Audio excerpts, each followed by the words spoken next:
culmination of a story. We did. We got it. Hangman Page won the AEW Gold against Kenny Omega. He said, get that beer out of here. He went in for a group hug. Get that coat out of my face. CM Punk brought back the clock, man. He brought back the 5 moves of doom. What is going on? So you think you're untouchable? The pillars of AEW went at it one-on-one. MJF, out of all the 4 pillars, is the weakest pillar. He lost like once. He defeated Cody, Jericho. He just defeated Darby. My goodness, how strong do you want this pillar to be? Jungle Boy Jack Perry is no longer Jungle Boy. Oh. He's a jungle man. What is up, everyone? Welcome to this week's episode of the Weekly Finish Up. My name is Beefy Supreme. Beef Supreme! Incomparable A-Styles, baby! What's the issue for A-Styles? We took a quick, nice little hiatus because we've been doing this weekly for a whole year. We are back better than ever. Ace, how you feeling? I feel full geared up. You feel full geared up. So do I. Let's get right down to it. The Cowboy, the millennial anxious Cowboy, is finally champion. Hangman Page won the AEW Gold against Kenny Omega. He got the nod of approval from the Young Bucks. Ace, are you happy? I am so happy. What a 2-year culmination of a story. What 2 years have we been seeing unfolding before our very eyes, and we got to see the culmination of a champion become the brand new AEW World Heavyweight Championship last night at Full Gear. Let me tell you something. I almost said it to you. Because that shit right there was storytelling at its finest. What more can you want in this business? You know what's funny? I feel like this was supposed to be the predictable storyline, right? Everyone's like, wow. Like, say you introduced a newcomer and they're like, well, obviously they're setting it up for Hangman to win. But the truth is, we all have PTSD. This doesn't happen all the time. And like the big story is always Sting versus Hulk Hogan in '97, Starrcade. That's always the story. You know, Sting followed the NWO for a whole year. All of a sudden, we finally get the culmination. And then there's kind of some tomfoolery. We don't really know if Sting finally did defeat the NWO. And it's like, we're used to that. Can Hangman actually get redeemed here? Can he win? Can he overcome all the odds? We usually expect a no, but we did. We got it. And this is why I love Beef Supreme, because you hit the nail on the coffin, right on the money. And I tell you why, because right later on, before we got to the main event, we saw Daniel Bryan winning the elimination tournament. So everybody knew it was like, oh, it's going to be Daniel Bryan and Kenny Omega. I know, you start getting a little nervous. So then we were like, oh no, it's the rematch city, baby. But no. It was the era of the Cowboy. Well, what's cool about it is, again, this is the homegrown storyline of AEW. You know, Hangman was the very first guy to challenge for the title. It was him and Jericho, the inaugural champion. And I mean, honestly, I didn't care for Hangman at that time. I was like, you know, he's not ready for this.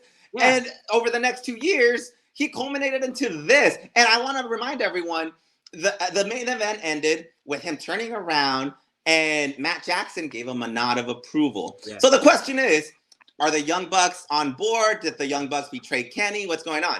I think it's just a nod of approval because Hangman asked for an apology. Hangman gave an apology on Dynamite and said, I apologize for what I did in bringing the downfall of this group. I apologize for any of my insecurities.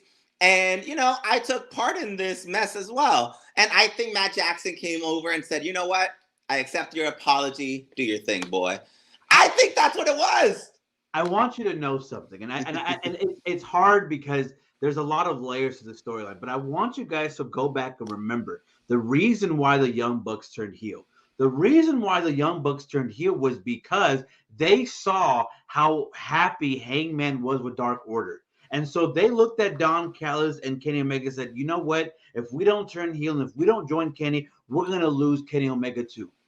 And that's why they turned heel. Not because of what the fans did or anything, but they turned heel because they did not want to lose Kenny Omega as a friend. And that's exactly what happened. But the question here is not whether they turned heel. Hangman became the odd man out because he wasn't a winner. Like, that's the truth. Hangman, ever since his Ring of Honor days, he's been following the Bullet Club. He said himself, I never felt like I was a part of the Bullet Club. This was his chance to show that he is a main eventer. You know, we've been teased since day one. Jericho, Moxley, Hangman, those are the three guys leading the main event. Who is the next guy to step up to that? And Hangman is supposed to be the golden child. But along the way, there were insecurities, there were issues. He picked up drinking. Last night, the main event ended with him being offered a beer, and he said, get that beer out of here. And he went in for a group hug. Get that coat out of my face. Exactly. Hangman doesn't need a beer. Hangman needed confidence. He needed friends. He needed that pizzazz to finally get a win. And by the way, he delivered a great match in itself. Kenny and Hangman delivered a banger. They went at it for like 25, 30 minutes. You couldn't ask for anything better, man. Yeah, and I think, and I feel like this story doesn't get told enough, is the fact that this is the first time in wrestling where we've seen a man legitimately look upon himself and say, you know what, I have anxiety, I have self-confidence issues. And if we look at that, like, that's a beautiful story being told. A man trying to find his confidence, a man who's willing to look at himself and look at his vulnerabilities and say, I have a problem, and here I am. And that's just, that to me, it not only helps the younger generation, but also it's a feel-good story in AEW. And by God Almighty, what a match it was! What a match! I'm so happy that we're finally here. You know what's interesting about this? We finally got that out of our hearts. Hangman wins the gold. The truth is, this ends this whole chapter. I feel like ever since AEW started, it's been the story of Hangman and Kenny and the Young Bucks and that relationship flourishing and falling and being built back up. Yeah, we ended that at Full Gear.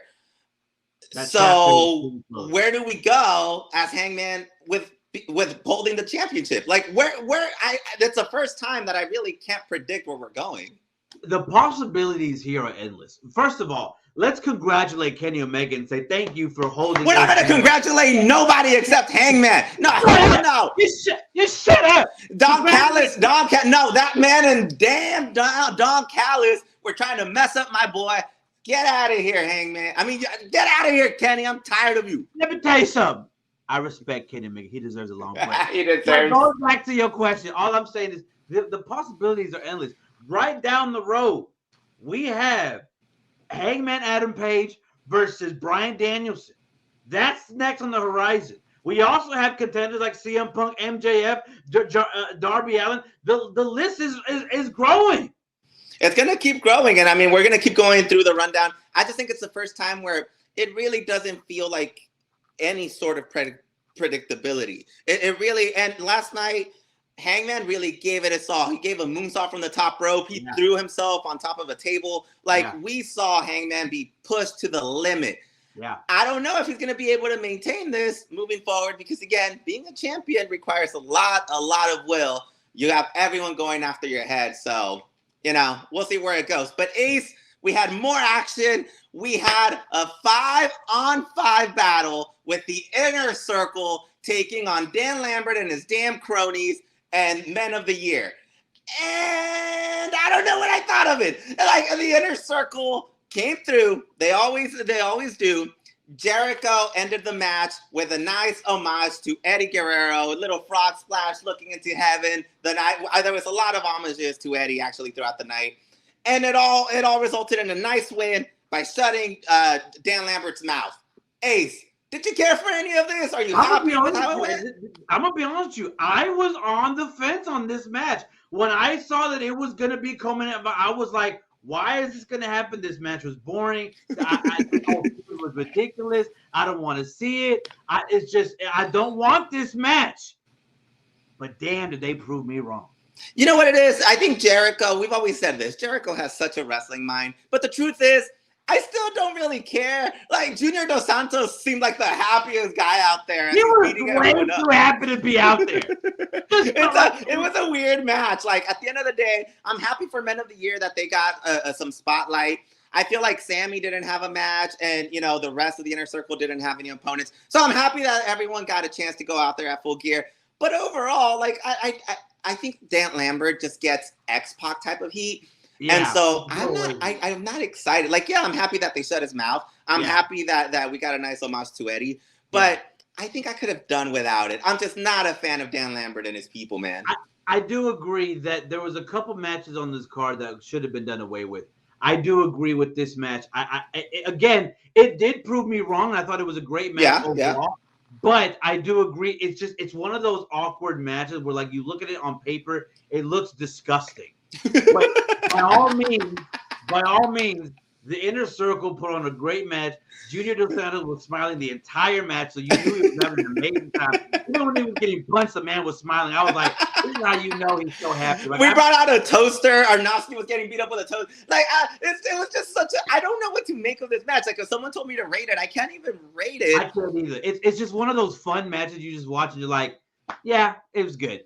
Yeah, it was good. It's fine. I don't have much to say beyond it. I'm hoping that Sammy Guevara goes on. I mean, he's going to defend the TNT title this week. So we're going to keep moving past this.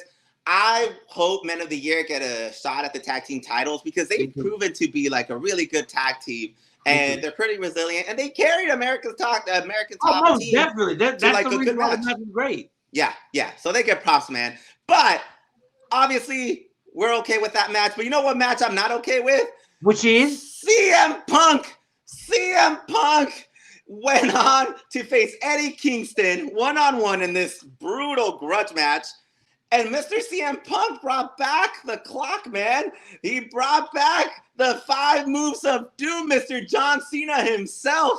Ace, what is going on? So you think you're untouchable? right.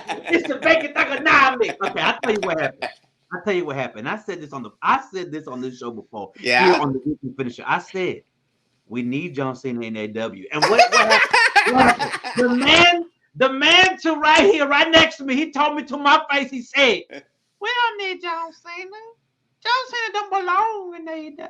Well, we got him. Guess what? We got him. We got John Cena. We got the 5 moves of doom. That's so stupid. Okay, so this match was, I feel like Eddie Kingston had just lost to Bryan Danielson. This match was kind of put together in the last 2 weeks, but you know what? They killed it. The promos heading into this match, the heat, it was ridiculous. The question is CM Punk turning heel?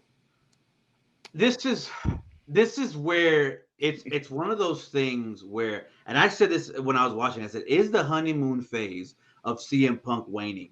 However, when he won that match, the entire crowd erupted. Yeah. So it's one of those things where Eddie Kingston is such a polarizing entity because people resonate with Eddie Kingston. He's relatable. Every time he talks, I'm like, man, I feel for that guy. I also have to say he turned into a babyface because he wrote an article at the Tribune, and it was a beautiful piece. It's a Players Tribune. You gotta learn your NBA and NFL and other sports. Tribune. I didn't say the whole thing, but it's a Tribune. Jesus, not bad. Which, by the way, it's a big deal. Like a wrestler like Eddie Kingston getting that sort of spotlight. That's badass, man. Yeah, it's great. So I think when like he was trending that whole day, and a lot of people connected with that, and it got mainstream eyes and got mainstream appeal. And so I think when that happened, it really is showing how much Eddie Kingston resonates with the fans. Well, he also connected when CM Punk called him a bum. He called him a bum. Imagine you show up to work and someone calls you a bum. You don't even have to cuss someone out. That's such an insulting thing to say. And it's funny because after Bryan Danielson in the media scrum even said, because they talked about how CM Punk talked to in that promo, he said that Bryan Danielson also said that that Eddie Kingston was a bum, and Bryan Danielson won the meeting and said, yeah, I mean, I did say that. I said when we were back in Ring of Honor, we were back in the Indies, he was one of those people who I know he had potential, but he was just so lazy. Like this is no joke. Like, well, obviously he wasn't lazy on this match, man. Like, obviously they went balls to the wall. We got a bloody CM Punk. Yeah, what did you make of the match? I thought the match was great. I think the match was everything that it needed to be. It was a match that wasn't and I love the coin and the term that they said in this match. with Tony Schiavone saying this is not a wrestling match. This is not. If this was a pure bro wrestling match, CM Punk would win. But CM Punk is not wrestling. CM Punk has to outfight Eddie Kingston. Ah, that's nice. That's nice. And Well, what do you make? What do you make of his 5 moves of doom? Like, what is that? I think that was great. I think the 5 moves of doom to me was an homage to John Cena and he's saying homage to John Cena. I agree, because if we look at the parallels between John Cena and CM Punk, that storyline fits this storyline to a T. John Cena told CM Punk, "You're a great kid, but you think you're the shit and you're not." It's the same thing going on with Eddie Kingston. It's the parallels are there. They're right there. So he sees himself as John Cena? You live long enough to live. You're messing up on the quotes. Talk to me. I hate you. It says you either die a hero or you live long enough to see yourself become the villain. Oh, you live long enough to see yourself become the villain, and that's what happened to John Cena. That's what's happening to CM Punk. By the way, that's what's happening to other wrestlers that we're going to talk about shortly. But CM Punk got the victory. Are you okay with him getting the win? Yes, because I believe CM Punk it does a great deal for CM Punk to win, and it puts him back in the contender of that was his best match back in AEW. Okay. I'm okay with it too. And I thought this was good for Eddie. I'm happy for everyone. But it wasn't all matches, Ace. We also got a big debut. We always like to throw in debuts at pay-per-views in AEW. Mr. Ring of Honor himself, Jay Lethal, came out to a nice ovation, and he declared himself all elite. Ace, do you care? I think, and I'm noticing a trend with TK. Is that underwhelming debuts? No, I'm noticing that TK is bringing in the big guys from yesteryears and pairing them with the guys with his younger talent, and I see a Jay Lethal really helping out the young guys. He could help out other talent like that, and you have talent like Powerhouse Hobbs that I'm just saying, but if they get paired with Jay Lethal, just imagine what Jay Lethal could do with someone as the caliber of Powerhouse Hobbs. But do you think Jay Lethal is strong enough for that? I think we see the same thing with Leo Rush, right? People are like, why do we need Leo Rush at AEW? Look what he's doing look what he did for Dante Martin right now. Okay, so I don't think he's done anything for Dante Martin. And that's why, if you feel like Jay Lethal, that's what I'm asking. So it was kind of polarizing, actually. Jay Lethal is a big name in the indies. He's been around for a long time. He was in TNA for a while, Ring of Honor. He's most famously known to the casual audiences for doing the Ric Flair impersonations. Yeah. Like, he's been around for a long, long time. Yeah. I don't see anything that amazing out of him, though I give TK props. Ring of Honor just went down under, so hopefully we could employ everyone that we can. All these wrestlers need to make a livelihood. But I don't know if Jay Lethal really brings anything too exciting in terms of like potential dream matches or even like managing someone. It's not a dream match per se, but it is one of those deals where you can have him work an undercard with the younger talent and push them to the limit and help them hone their craft. Do I see Jay Lethal becoming the AEW World Champion? No. Do I see Jay Lethal become a T Team Champion? Probably not. But I do see him being out there, probably tagging with one of the guys and bringing them up and putting some oompha to their repertoire. Hey, man, I'll take oompha anytime. Someone else that didn't have oompha last night, Britt Baker defeated Ty Conti, took the oompha right out of her, and took the victory home. Still the women's champion. Personally, I'm still a little underwhelmed with Britt Baker. I think she's being carried throughout a lot of these matches, and it kind of showed last night. Last night, she didn't have a really strong showing, and Tay Conti kind of left with a lot of appreciation from the fans. Ace, is it time to get a new women's champion? I think Britt Baker is too soon, too fast. And I say that because I think Britt Baker is arguably the hottest women's wrestler on the planet today. Okay. Why do you start talking like this? All right, go on.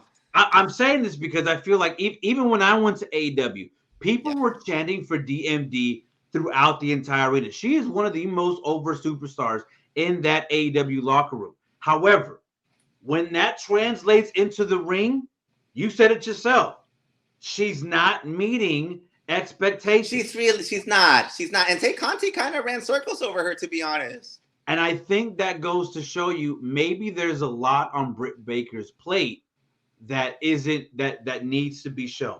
And I'm not. This is not a knock to her because she's doing an amazing job as champion, as a doctor. Like she said herself, she leaves Dynamite and then she goes back to her hometown and starts working on TV. Like she goes in. But I think her personality carries her. But to be honest, Ty Conti like came out like a champion last night. She had her flag. She performed excellently. I think it was probably time to give it to someone like Ty, who I think our women in AEW really want to wrestle and really want to get those good 15, 20 matches in there. Yeah. I thought it was time. Hopefully we could do it soon. Any thoughts of where this goes for Britt Baker anymore? I think Britt Baker, her title reign is waning. I think it's about to be a title change, and I think on the horizon, Thunder Rosa might be that one. Okay, I mean, I think that's the dream match that we all want, the nice little rematch that we all want. But I'm gonna go back to the next topic because I'm not sure if this was dream to anyone, especially not to you, Ace. Cody and Pac took on Malakai Black and Andrade El Idolo.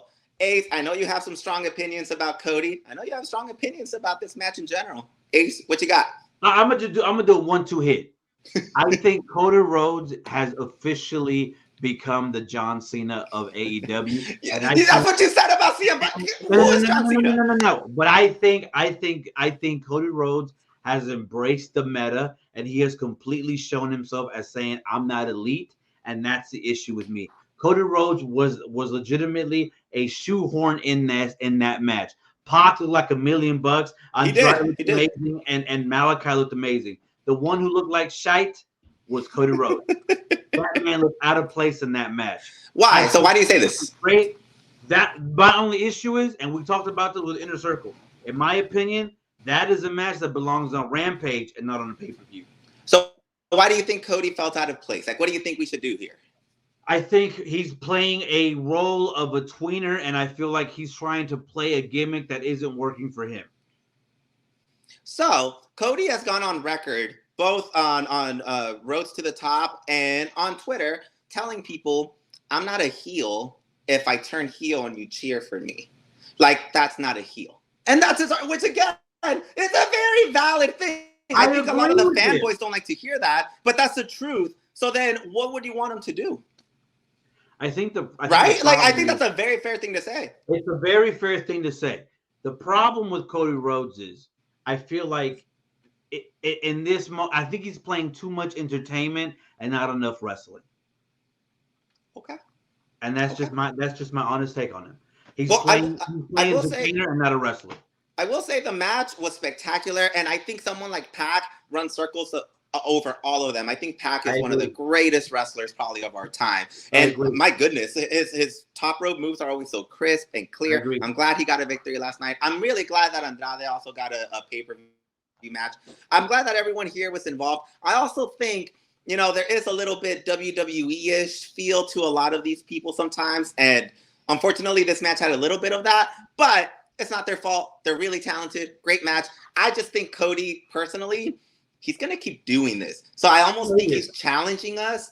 I think you criticize Cody, but I think this is an opportunity for us to criticize ourselves into how we see our wrestlers. Fair? We'll see what happens. Okay. Well, another thing that happened, Jurassic Express took a great victory against the SuperKliq, the Young Bucks, and Mr. Bebe himself, Adam Cole. We got to see a dark side of these fellas. So dark that we got to see Jungle Boy Jack deliver a concerto, an ugly one too, right on the stage for a good victory. Ace, thoughts? Jungle Boy Jack Perry is no longer Jungle Boy. Oh. He's a jungle man. And I tell you why. This entire story was the culmination of Jungle Boy Jack Perry finding his stride and finding that edge inside him. And that concerto proved to all of us, the Jungle Boy of before is long gone. This is Jungle Man. And Jungle Boy Jack Perry is here to not only stake his claim, but to be front and center of the 4 pillars. Honestly, this is a match that kind of reminds me of the Attitude Era, because you used to have those SmackDown Raw matches where it was like 4 big names against 4 big names, and I could watch this match every week. If they announce this rematch again on Dynamite, I'll take it. Like you had Luchasaurus doing moonsaults off of the stage. Adam Cole is such a presence. Like he gets his own entrance. Like he's his own thing. The Young Bucks are such a reliable tag team that they could main event anytime. Christian's always such a reliable main eventer. And you're right. This was the beginning of Jungle Boy being a man. He came out with some jeans. That man looked spicy out there. My goodness, he could start a calendar right on stage. So you're right. Like it was hot for everyone. I'll take this. Yeah. I personally feel like there's no one hotter than these 6 guys in the ring at any time. So I was really happy with it. I'm really happy where Jungle Jack ended. Jungle Jack Perry. Any final thoughts on this? I think, like I said before, this is my final thoughts. This was a coronation of Jungle Boy Jack Perry, and I'm telling you right now, all eyes are on the pillars. All eyes are on pillars. All right, we're gonna get to the pillars shortly, but right before we get to that, Mr. Wrestling himself, the American Dragon, Bryan Danielson, got to the end of the Eliminator tournament and eliminated Miro to now become the #1 contender for the World Championship. Ace, is he ready for this? Worst match of the night. Okay, that's not the question, but okay. I'm just letting you know. I'm proud of Bryan Danielson winning that championship. We all knew he was going to be the one and he's coming out. But I just got to say, that was the worst match of the night with him and Miro. Okay, so why? I felt like that was a SmackDown match. You got to elaborate. What was wrong with it? I felt like it just wasn't what I was expecting. It felt very phoned in. It wasn't to the caliber of a Bryan Danielson match that we have been watching. Interesting. I have a different take on this. And it goes back to Cody challenging some things. This is AEW. And the truth is, Daniel Bryan in WWE was very formulaic after a while. Sometimes you face the same people over and over. Bryan Danielson in AEW, like, you want to face different people, different talents. So every match is going to be different. You're right. Fair enough. This is probably not as good as some of his other matches. But I think that's the point. They're supposed to be a little different. Personally, I was upset that Miro didn't win. I think Miro is such a hot talent right now, and he's such a main eventer. Like, I love seeing him talk to his God and wonder why his God isn't giving him what he deserves. That I feel like it's kind of his time to, like, go up against a champion. Whereas, like, Bryan Danielson is still trying to find his stride. And you're right, maybe this match wasn't as strong, but I think that should go against Bryan Danielson, right? Like, if he's such a great wrestler, if he's such, like, a hot commodity, he should have given us something better.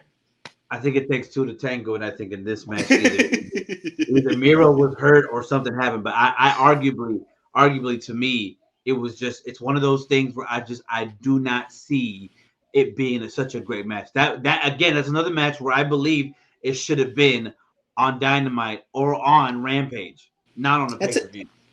Fair enough. He got the win. So that's the next challenger.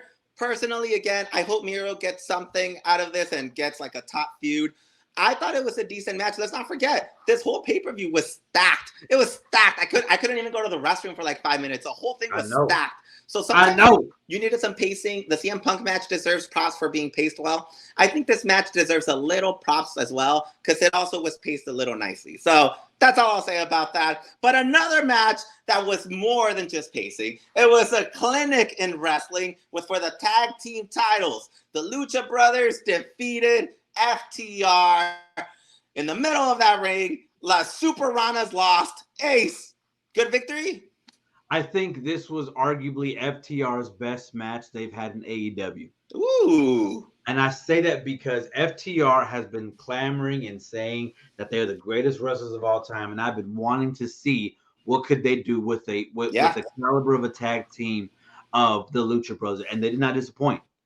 I agree. You know, when they came in, I've told you this. I feel like they've been a little overrated, and even their match against the Young Bucks when they fought for the titles, that got praised a lot. I personally didn't see it like that. I didn't see it either. But you're right. I think the Lucha Brothers deserve a lot of props here because I think everyone looked better at the end of this match, which I didn't expect, by the way. Yeah, and that's why when I saw this match, I was like, this is time to put up or shut up. And I feel like FTR shut us up and said, this is why we're the living legends. This is why we're saying we're the greatest. We're one of the greatest of all time. And I will say, with the caliber of the Lucha Bros, they showed up and they showed out. And I don't think they've always shown.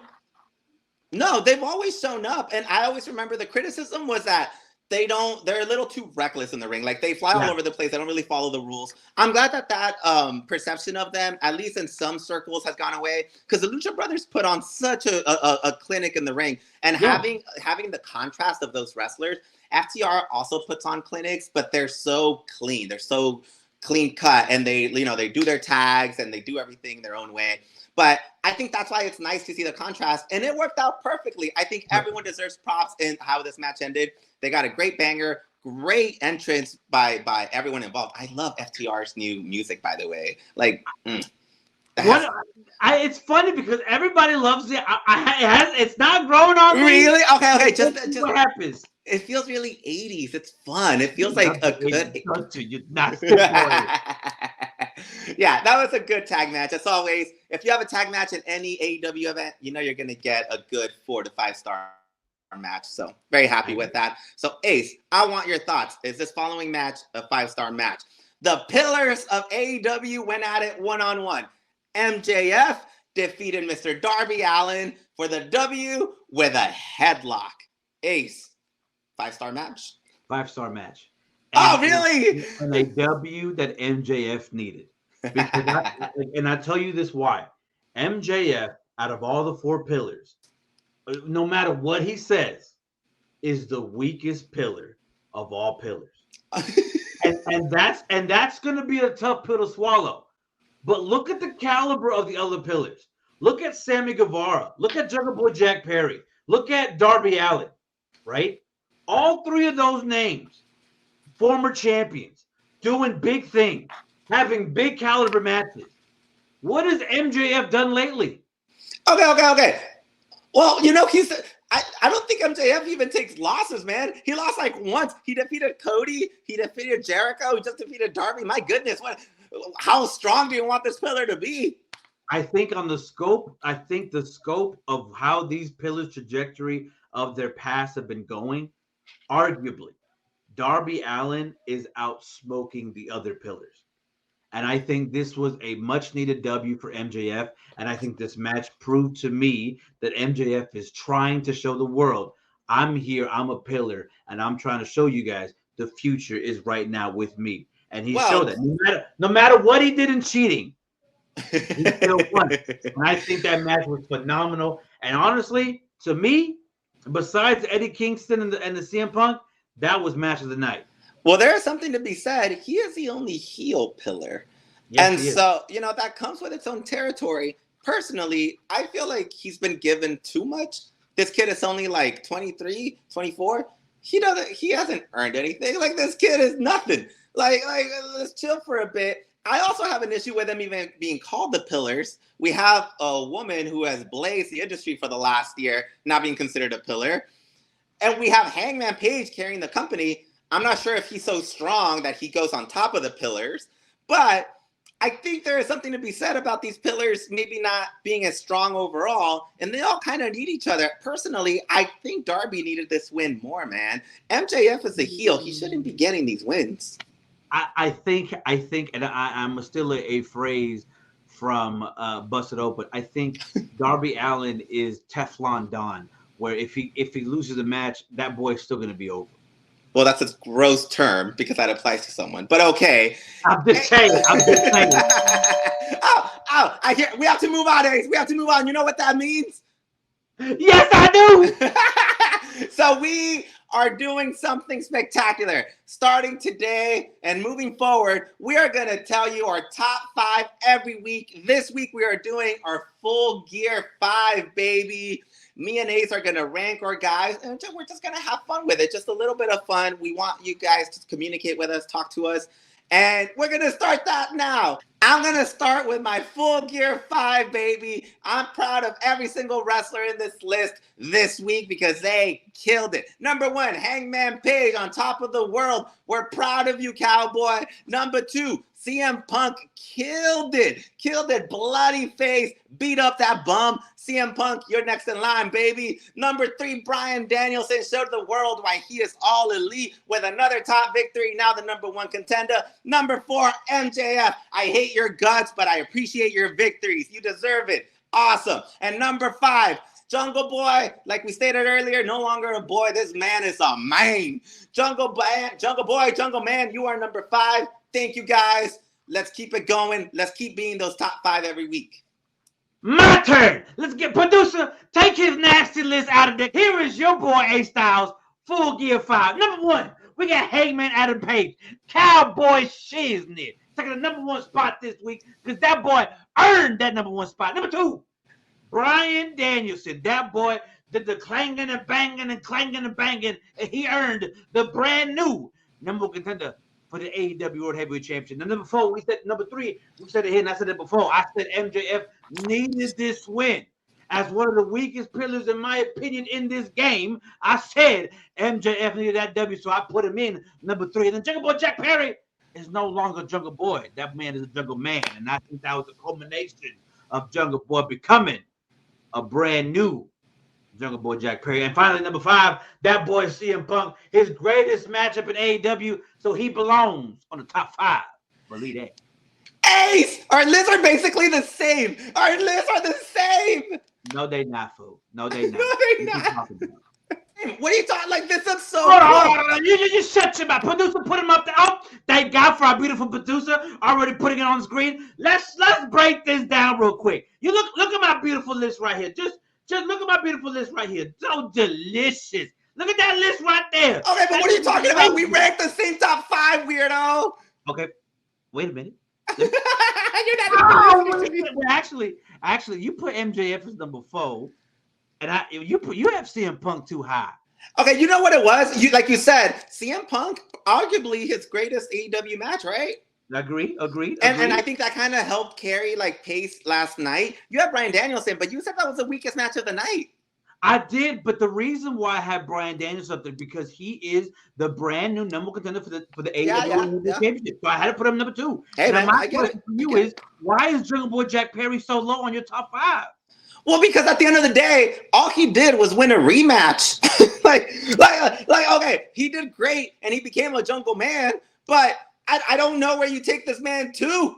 Like, how powerful is this man? Like, he's still part of Jungle Express.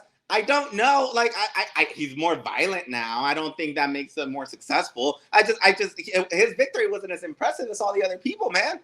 I mean, I think it was very impressive. But look, out for those watching, you tell us which top 5 do you agree with? Do you agree with Beef Supremo? Or do you agree with your boy A Styles? Let us know in the comments below. Let us know. We're going to put this on our socials. That way we can interact with you guys and figure out what you want to do with the top 5. Like our boy Beef Supreme said, we'll be doing the top 5 every freaking week. So you got to believe. You got to tune in to see our top 5.